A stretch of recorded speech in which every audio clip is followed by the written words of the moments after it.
So one of the most common questions I've been asked recently is, hey Ryan, like, how do you get started doing a YouTube fishing channel? What gear do you need? And, you know, asking for tips and all that. So in this video, I'm gonna give you what I've learned over the past year of really being serious about making these YouTube videos and what I've learned coming up. Just get outside and do something awesome. Alright guys, so obviously these are beginner tips. Like, my channel is like around 700 subscribers right now, so it's not very huge, but I'm really excited about having 700 people that want to watch my videos, and I'm thankful for each and every one of you guys for coming and watching my videos, and hopefully my content helps you guys.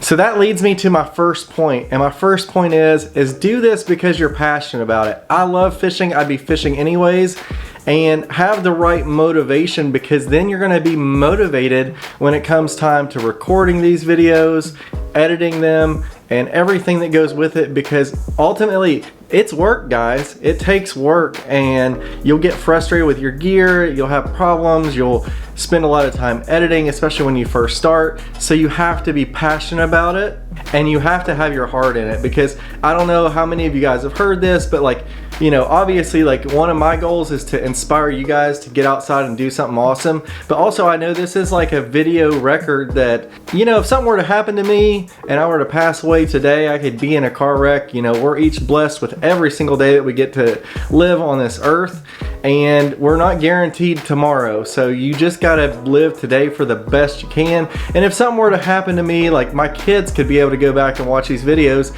and hopefully use them to learn some like fishing stuff and see their dad and all that stuff. So morbid, but kind of like a, you know, two different things that motivate me for this channel. And when you have the right motivation, it's gonna be a lot easier to make the videos and get through people that make negative comments, because your first videos are gonna be your worst videos. They're gonna be horrible. Go back and look at my first video. It freaking sucks. And I look back at it now, but all you have to do is keep getting better every video. Try to get better each time. Because fear of other people's opinions should not stop you from making these videos if it's something that you truly wanna do. So that's tip one. Really, mentality and having the right motivation. Alright guys, so let's get into camera gear. Most of you guys already have something in your pocket probably that you could use to film fishing YouTube videos, like this guy. If you have a smartphone, you could probably go ahead and start recording. I will link down below some of the things that I talk about in this video, but they do make chesty mounts that can be adapted for a phone. So you could actually start out just using your phone. Key things are though, is like you want to make sure that you have plenty of room on there to record, and you might have to delete some stuff off. So after you record a video, you might need to upload it to your computer or immediately edit it and then delete all the footage off, so that you're not constantly filling up your phone, because those video files take up a lot of space. So guys, you'll see a lot of these big YouTubers will have this giant Sony a7 III or like some crazy like Canon camera with giant lenses and like, you know, shotgun mics and all this stuff. You don't need that. You don't need that to get started. I would really probably tell you not to even try to invest in that, because you might start making these videos and then you realize you don't even like doing it. You don't like editing, or you don't like doing something. The camera that I'm currently filming on is a Canon M6 Mark II. And did I really get this for my YouTube channel? Kinda, but really I didn't have a nice camera to take pictures of my kids at their sporting events, so it was kind of like a dual purpose kind of thing for me. Now I could have probably got a different camera, but I did want one that shoots 4K with really good autofocus, so that's why I chose this camera and I've been using it, and I really like it. But you don't need this camera. You don't need a camera that's this expensive. So let's get to what I've learned as I've used cameras. So the big one is GoPro. When you think about action cameras, you think about GoPro. If you've been around my channel very long, you've probably seen me spread a lot of hate on this little guy, because they're just not reliable. And the main thing is, when you're shooting fishing content, you want something that's reliable. You're gonna be out in the middle of summer fishing.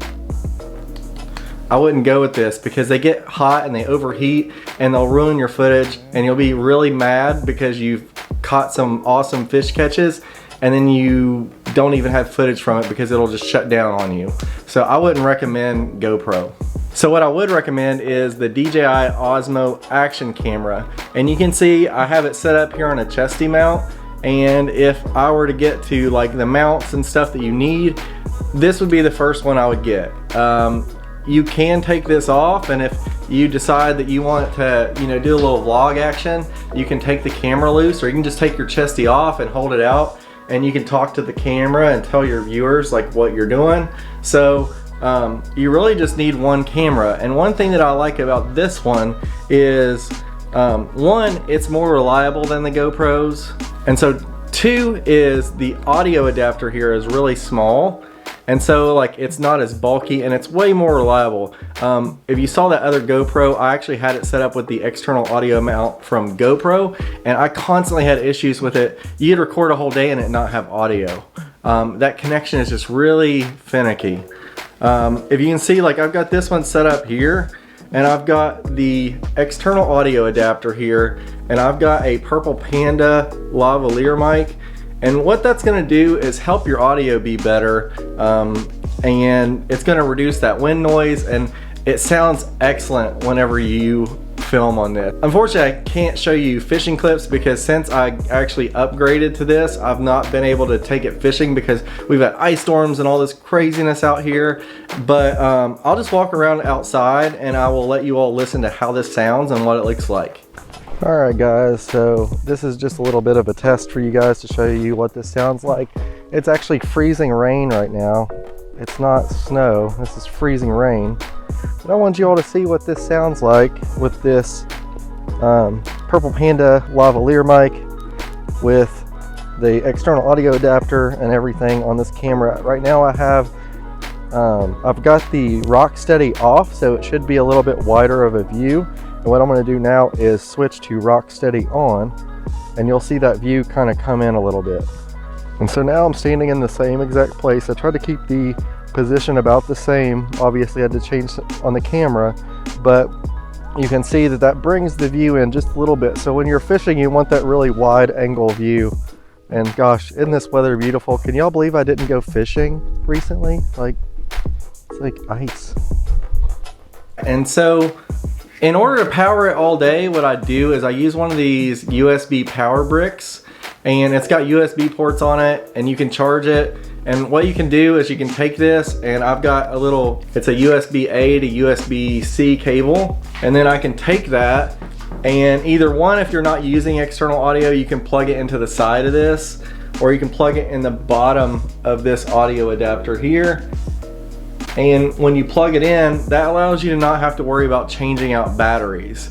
Now, the one thing is that this does make the camera no longer waterproof. So if you're worried about flipping and ruining your camera, you might want to keep that side door on and not use the external audio and external power. And if you do that, you're going to need some extra batteries. So there are a lot of options online, and like I said, I'll link some down below on extra batteries that you can get for the DJI Osmo Action and chargers and stuff, so that you have plenty of batteries to make sure you can film all day long. As far as SD cards go, I would recommend that you get like a 128, and the reason why, guys, is like then you don't really have to worry about a bunch of swapping out of SD cards. And when I get into the settings that I use on the cameras when I do my fishing, I will discuss some of the finer points of, like, you know, resolution and all that stuff, so that you can really get the most out of your cards and settings in the camera. So let's get into that. I don't really want to get specific into a certain brand of camera in the settings, but what I am going to get into is some generalities for settings that you might want to use. If you're mainly like standing and fishing with it on a chest mount, like, you can really afford to not use the stabilization. And when you use the stabilization, what that does is it actually like will crop in so that it can stabilize the footage within the software that's on the camera. And oftentimes when you're fishing, you want to be able to capture everything that's going on. You want kind of that super wide view. So like if you have like a camera like the DJI Osmo, it has Rocksteady, and then it also has a feature called D-Warp, but I turn both those off on my Chesty. And what that allows me to do is to be able to capture the widest view of what's going on. And then you do always have the option, if you're unhappy with how shaky the footage is, when you go to edit it, you can actually stabilize it in post-production when you edit it. Let's move on to resolution. So I usually shoot for my CHESTY in 4K 25 or 24, depending on your camera. And all the crazy movie buffs out there say that it gives like the best motion blur for what's going on. So like, I would recommend that. Personally, some people want to shoot in like 60, that way in case they need to slow it down, they can slow it down. I personally don't, but it's up to you guys. I mean, you know, and the great thing with 4K is that you are able to zoom in and you're not gonna lose a bunch of quality on your shot. But I will say the majority of people are probably watching these videos on their phone, probably sitting on the toilet, thinking about how much time can I spend in here before somebody wonders if I've died. So really guys, you could shoot in 1080p and really get away with it, and you're gonna save a lot of SD card space. Or if you're on your phone, you could save a lot of phone space if you're shooting in 1080p for resolution. All right, so now I'm gonna give my next tip, and that is talk to the audience. This takes some getting used to, guys. You're gonna feel like some weirdo out there talking to nobody. People are gonna stare at you like, what is this guy doing? Who's this guy talking to? I think this guy's plumb crazy over there. So yeah, guys, people are gonna think you're weird, but it's getting more common now. So like, you just wanna be able to talk through like what you're doing, and it's gonna look like you're talking to nobody, especially if you're fishing by yourself, which I do a lot. People are gonna look at you. Stop worrying about what other people think, because you need to tell people what you're doing. You need to talk to people about like, hey, I'm fishing this. Hey guys, like, you know, I'm reeling this bait, and what I realize is like I need to reel a little bit slower to, you know, get these strikes. Because you're ultimately making these videos for the people out there that are on the other side of that camera, like you guys. I see you guys out there, and you want them to know what's going on. A lot of people really don't like watching just silent films of you fishing, ASMR type fishing or something. So you need to tell a story. You need to tell the audience what you're doing. All right, so finally we're gonna get into editing, which is a key part to making these videos. So when it comes to editing, guys, you can do it on your phone. A lot of these action cameras, and if you're already recording on your smartphone, the videos are gonna be on there, but a lot of these action cameras have the ability to import the footage onto your phone.